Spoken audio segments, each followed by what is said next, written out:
He is coming to the Bergen Performing Arts Center on Saturday, June 29th. It is a pleasure to welcome Lou Gramm to WDHA. Lou, good morning. Good morning. I have to tell you, I'm going to go full fanboy on you here because you are one of my three all-time favorite rock singers. Oh, that's So awesome. you Thank you have so to much. excuse me. From the power and the range. I mean, there's so many different things that you were able to do with your voice, and you did it, within songs like Jukebox Hero that starts at one level and you take it up a notch. Waiting for a Girl Like You, again, starting at one level, taking it up a notch. Where did your musical singing style come from? Um, I started singing when I was 6 or 7. I was in the elementary school choir and the band, but I started singing in the choir and enjoyed it a lot. When I reached junior and senior high school, I was not in the choir, but I was by then singing along to records left, right, and center, and had worked my voice up to the point where I knew I could sing. I didn't know how good I was, but I knew that I could sing and I enjoyed it. And by the 10th or 11th grade, when I got in my first band, I was the drummer, but I sang half of the lead vocals. Wow. And then when my band Black Sheep started doing original songs, and we were trying to garner a record deal, uh, I found it increasingly difficult to put across the theme and the emotion of the song from behind a big set of drums.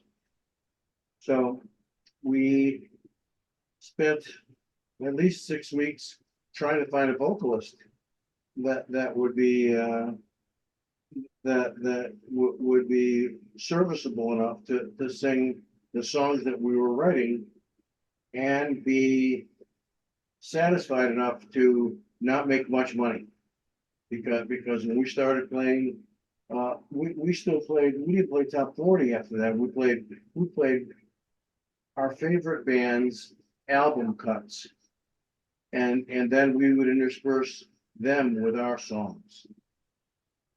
And we lost a lot of opportunities to perform in local rock clubs because the owner of the club would want to see our set list, and he only recognized 2 or 3 songs on the whole list.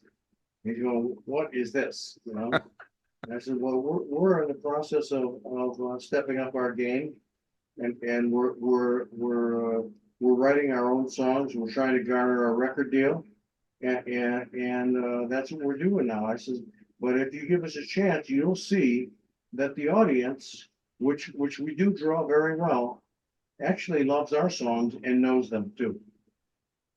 He says, sorry, I can't go for this. And our work schedule became slimmer and slimmer. But about that time, we started auditioning vocalists, and we found a couple guys that were had good voices, but they wanted to play top 40 because they wanted to work 4 or 5 times a week and get that paycheck from singing hit songs.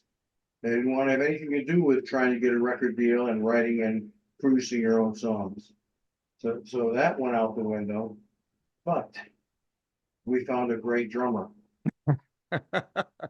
And reluctantly, very reluctantly, I moved to the front.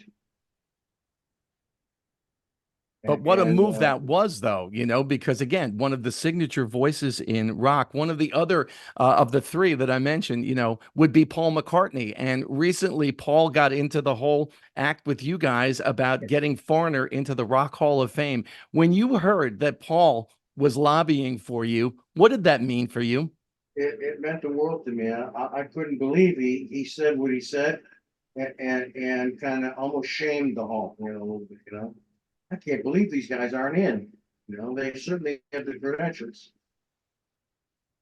And So it was Lou, awesome. for the longest time, I thought that Foreigner had gotten a bad rap. They were too corporate, they're too commercial, they're too this, too that. And yet you came out of Spooky Tooth and King Crimson, two bands that were critically lauded as well as some commercial success. I mean, these were beloved bands. And I couldn't understand. Foreigner songs were well crafted, they were well played. They had, again, one of the great rock voices of all time. And all of a sudden, they're too commercial, they're too corporate. I never got that. Yeah, I knew we had the credentials to be part of the hall, and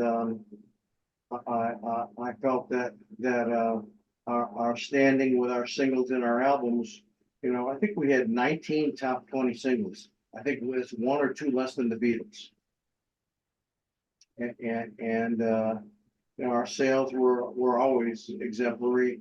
We had everything that the hall required to get in, and for over 20 years we weren't even nominated.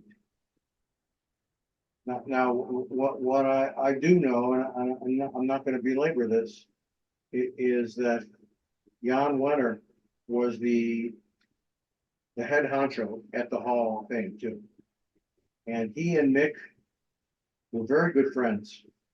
They would they started their friendship working out together and having coffee afterwards and talking music, and then they went out to dinner and Broadway shows with their wives. They were I would call them good friends, but increasingly Mick and Foreigner's management couldn't understand why other bands that came out around the same time as us, also very good bands, but lacking the exemplary credentials that we had, were not only nominated, but they were in already. And we hadn't even been nominated. And so Mick and our manager went to see Jan at his office at the Hall of Fame and just wanted some answers as to why things are the way they are.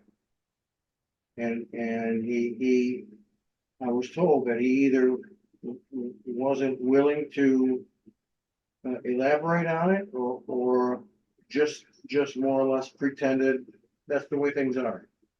So Mick and Foreigner's manager kind of abruptly got off the chairs and walked out of the room without saying anything. Needless to say, that was the end of the friendship between Mick and Jan. And another 20 years went by. However, the not 20 years, less than that.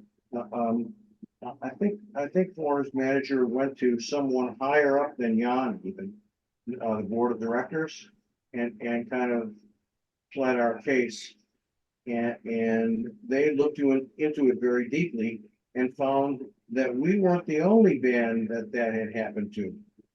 That periodically he just had a personal thing against certain artists and made sure that they would not get into the hall. Well, thankfully that has been rectified this year. I'm so happy for you He's guys. been relieved of his services, and that was last year. Now this year, we're nominated and set to be inducted. I saw a clip of an interview, and I had seen the interview when it first appeared, but I saw a clip of it the other day, you and Mick with Dan Rather, and the conversation that you guys had. And Mick said that the best songs come quickly, and he snapped his fingers like that. So, as a songwriter, let me ask you, what song came when it came to writing? What came easiest for you? What was the easiest song for you that you wrote? One of the first songs, the very first song that Mick and I wrote together, was done in 45 minutes, and it was A Long, Long Way from Home. By the same token, what was the hardest song for you to write? I believe it was I Want to Know What Love Is. We worked for months on that to get the tonality of the melody and the lyric to say just the right thing without being, over syrupy. It had to be delicate. It had to be right from the heart, and it had to say what it said without being sloppy. Mm-hmm. And we worked on that song for months and months and months, him and I. And finally, when it was done, we recorded it, and and it was released. And I think, obviously the chart success that it had speaks for itself. One of the other songs, and it tells a great story, is Jukebox Hero. And I've often thought of that kid standing in the rain, sold out show. I think back to a young guitar player who snuck into the Fillmore West. Bill Graham caught him and ended up with a lifelong friendship. And I'm talking about Carlos Santana. By any chance, do you know what happened to that kid who was standing in the rain at the sold out show? That's me. Oh, that was you. It's me, but I wasn't a guitar player. I was a drummer and a singer, but I had never seen a show. Well, I saw the Stones in 1965 at the Rochester War Memorial. And that was a trip in itself. But after that, I knew where the back door to the memorial was. And when there was a big show in there, the show that the song talks about was Hendrix. Hendrix was at the Rochester War Memorial, and I didn't have tickets. I was trying to find someone. I knew the people backstage, but they were being real cold to me that day. They wouldn't let me in. But every time a guest who had a backstage pass would come in that door, the door would swing wide open, and I would stick my head in there and see about 35 to 40 seconds of Hendrix on stage. And then the door would shut again. And I'd wait for the next person to come in, And it was pouring rain, and I didn't care what it was doing. I was bound and determined to at least get a little taste of one of my heroes. And from there to the Rock Hall of Fame, indeed. You're coming to the Bergen Performing Arts Center with Lou Gramm's All Stars in Englewood on Saturday, June 29th. What can our listeners expect, Lou? It's going to be a cross section of I think all things I've been pretty much involved in since Foreigner, all big Foreigner hits, the Lou Gramm solo hits, and all done pretty much the same arrangement that the record is. I think we stretch them out with a little longer guitar solo here and there, but we don't take a lot of liberties with the songs. We know that the audience wants to hear them the way they remember them, and that's the way we aim to give it to them. Again, that's at the Bergen Performing Arts Center in Englewood, Saturday, June 29th. You can check out all things Lou Gramm on his website at lougramofficial.com. Lou, thank you for putting up with my fanboy questions. I really appreciate it. Have a great show on Saturday night. My pleasure.